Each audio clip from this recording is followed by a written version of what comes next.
sandsynligheden for, at der på grund af vedvarende og uberettiget anholdelse i denne sag er tale om et regulært og samfundsgavnligt arbejde.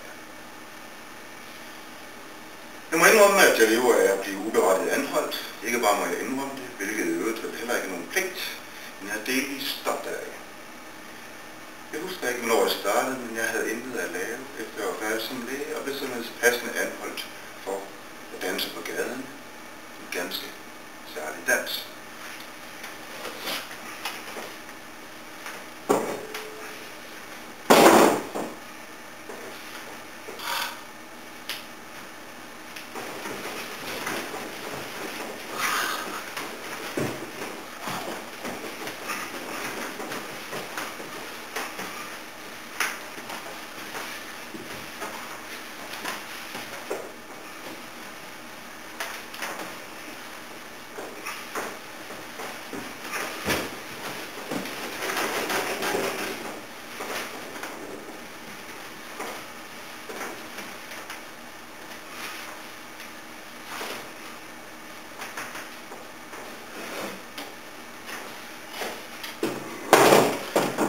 Det var ikke mig, der dansede den her dans.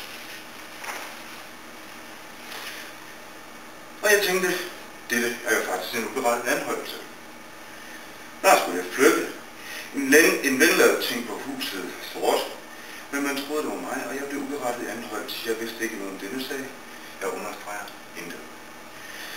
Næste gang kørte jeg for stærkt i en bil, mente man, men det viste sig at være en fabriksfejl, der medførte fejlvisning i speedometer, og som jeg senere med held har sagsøgt firmaet for.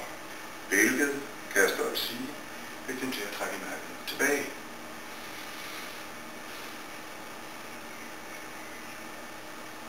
Det var starten. Siden er jeg gennem årene blevet anholdt stadig og ofte uberettiget, både for tyveri af cykler, møbler, tennissko, besiddelse af stoffer, hustruvold, rufferi, bagvaskelse af økonomiske sager, snyd med tipsmidler, blufærdighedskrænkelse, forstyrrelse af den offentlige orden, kopiering af musik, spritkørsel, hæleri, afpresning, injurier, racisme, ulovlig demonstration, våbenbesiddelse, tilsætning af giftige fødevarer, vanrøgt af krig, dværgkast, incest, pædofili, brug af doping, chikane af genbo samt lemfældig omgang med fyrværkeri og selvmord.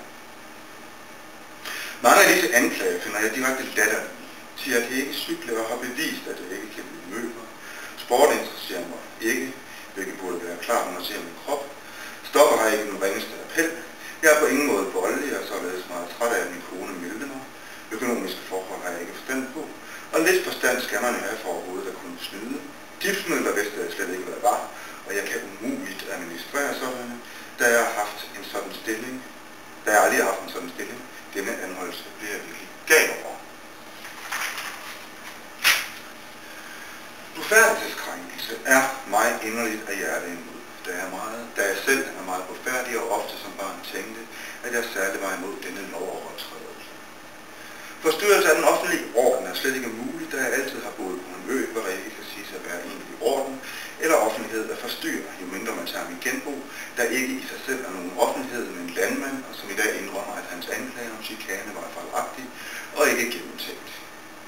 Hæleri er direkte en umulighed, da jeg overfor alle gør meget ud af at vise, at der for alle de ting, jeg ejer, findes kvitteringer, og jeg har ikke rygte for at være utroværdig, men opfattes faktisk som en meget pålidelig menneske, som mange anklager gennem årene ikke har frarådet troværdighed og værdighed.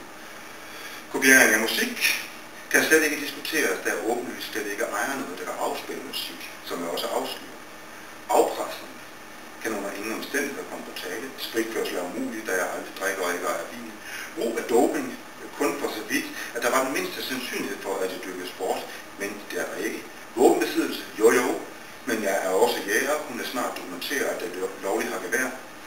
Racisme er ikke bare en mulighed, men decideret en uforskammelighed, da jeg langt tilbage fik et barn med en afrikansk kvinde, og dette kan dokumenteres. En jurier kunne have været en mulighed, det indrømmer jeg, men kun frem man helt ser bort fra, at jeg i grunden aldrig siger hårde ting til andre. Jeg mener, med en smule forståelse for mit væsen, bare en lille smule undersøgelse af sagen, der var man hurtigt ved flov fra politiets side. Ulovlig demonstration, jamen jeg har aldrig set en menneskemængde, jeg kan ikke udstå menneskemængder. Og der skulle jeg så ene mand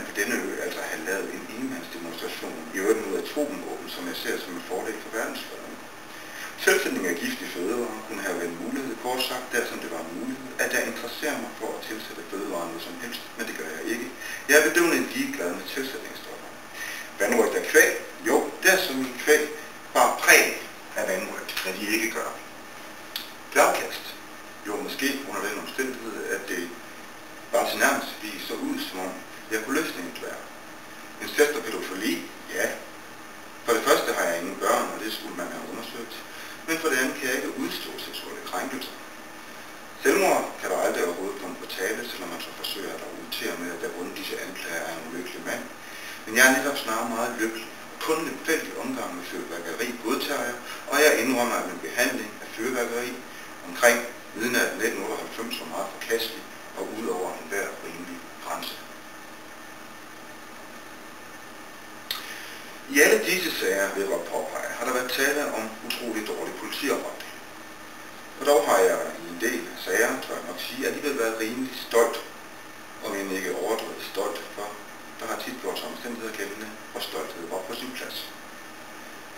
Jeg kan fx nævne, at jeg efter Sina skulle have sagt, at jeg undskylder utilsynet. Det var min fejl til min kone, efter jeg skulle have slået hende, samt at jeg under flere cykelteorier skulle have haft store kvaler, hvorfor jeg ikke kunne bryde låsene op, og derfor kun 2 ulåste cykler. Og da jeg blev anholdt for økonomisk kriminalitet, skulle jeg faktisk have gjort alt for at sætte mig ind i sagerne, og jeg skulle have været meget ulykkelig, da jeg opdagede fejlen, der kun tilfældigvis var ulovlig. Omkring de mange tilfælde af hustruvold, incest og blufærdighedskrænkelse har jeg i sagens natur jo ikke på samme måde været stolt, men heller ikke ligeglad. I starten lige fra en rystet. Og opstår sådan nogle sager, siger jeg gerne med det samme. Det har I jo anholdt mig for, og heller ikke denne gang vil det lykkes jer at vinde sagen. Desuden er det grundet arbejdets tunge karakter dejligt, når det varierer. Her vil jeg særligt nævne den ene gang, at jeg anholdt for snyd med tipsmidler som en meget opløftende sag, selvom det i grund undrer mig meget, at netop jeg skulle have snydt med dem, siger jeg administrerer som sagt på ingen måde tipsmidler og har aldrig haft en stilling, hvor det ville være muligt.